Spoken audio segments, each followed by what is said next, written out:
Hey everybody, Alley Entertainment here, and this week's movie review is on Dumb and Dumber 2. So I'm guessing you guys probably know what Dumb and Dumber is.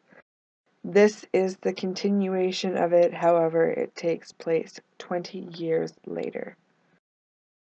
So if you guys aren't too sure what it is about Lloyd and Harry go on a road trip to find Harry's newly discovered daughter who was given up for adoption. So it was a pretty good road trip movie, I definitely have to say. So again, the main character in here is Jim Carrey. He played Lloyd Christmas. Now, if you have not heard that name before, then I I don't know. You guys have to know who he is. Seriously, he's been around forever. He's been in everything. Um, Ace Ventura, The Mask. He was the Riddler in Batman Forever. He's been in Cable Guy, Liar Liar, The Truman Show, Simon Birch, Man on the Moon, Me, Myself, and Irene, How the Grinch Stole Christmas. I mean, if you guys haven't seen him in any of those movies, then rent one. The Majestic, Bruce Almighty. Like, I can go on and on. Like, he's in Fun with Dick and Jane, Horton Hears a Who. Okay, I'm just gonna stop because he has like a gazillion movies. So he is one of the best funny men up. I keep screwing up. He's just one of the most funny men ever to come across this universe. And then we Jeff Daniels. He plays Harry Dunn. He's been in quite a few things. You probably won't recognize a lot of his movies, but some of the movies that you guys might recognize him in is 101 Dalmatians, not the cartoon, but they made a live version of it. Also in Fly Away Home, Pleasantville, RV, because of Win Dixie, and he's also in the TV show The Newsroom.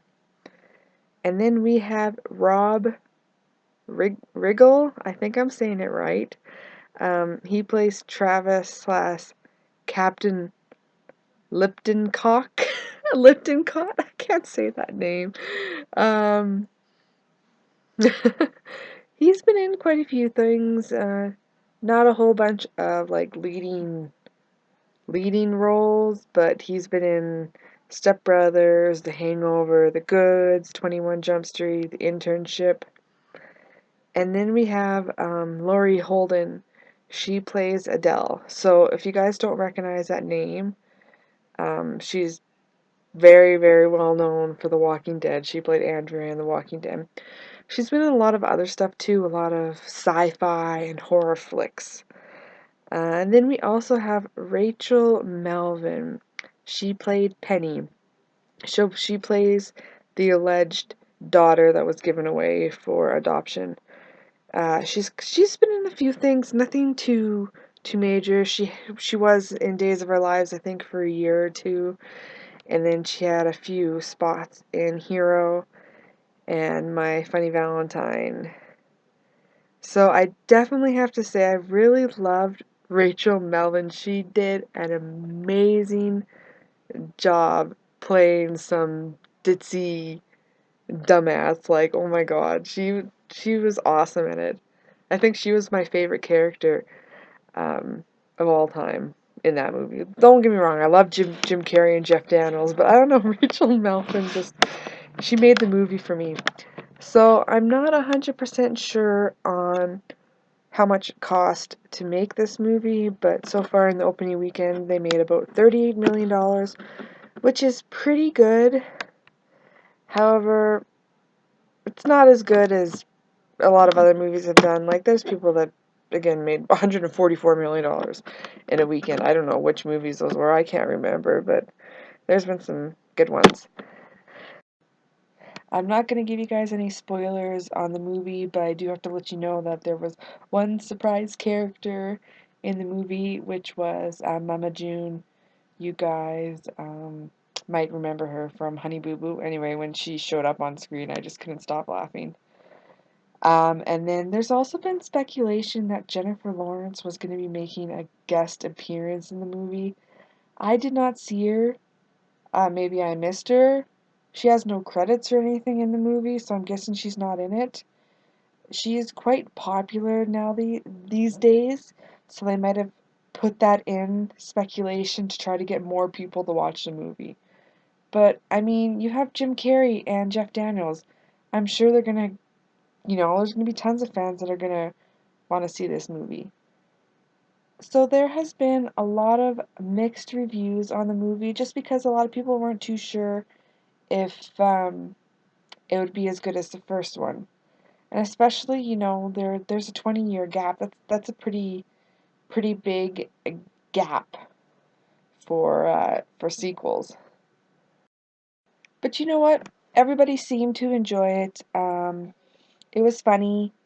Not as good as the original. The original is always going to be number one compared to this movie. But it was just kind of cool seeing them 20 years later and see how they grow, in which they haven't really grown much in 20 years since you last see them, but still hilarious. A lot of it was dumb humor and whatnot. It's not a movie that I would recommend you guys jump to the theater to see, but I mean, if you're ever hitting up a Redbox or a movie, um, a movie rental place, rent it, pick it up. I don't think it's a movie I'll buy unless I find it in a bargain bin for $5, but still enjoyable. So you guys check it out. I mean, if I had to give it on my 5 fingers, I would probably give it a 2 out of 5, just because it could have been funnier, a little funnier, kind of a little bit better, and sequels tend to not be as good as the original. So if we were doing a review on the original, then it would definitely get more fingers up. So I hope you guys enjoyed my review. Don't forget to like, subscribe, and share down below. And you guys also check me out on my Facebook page, Alley Entertainment.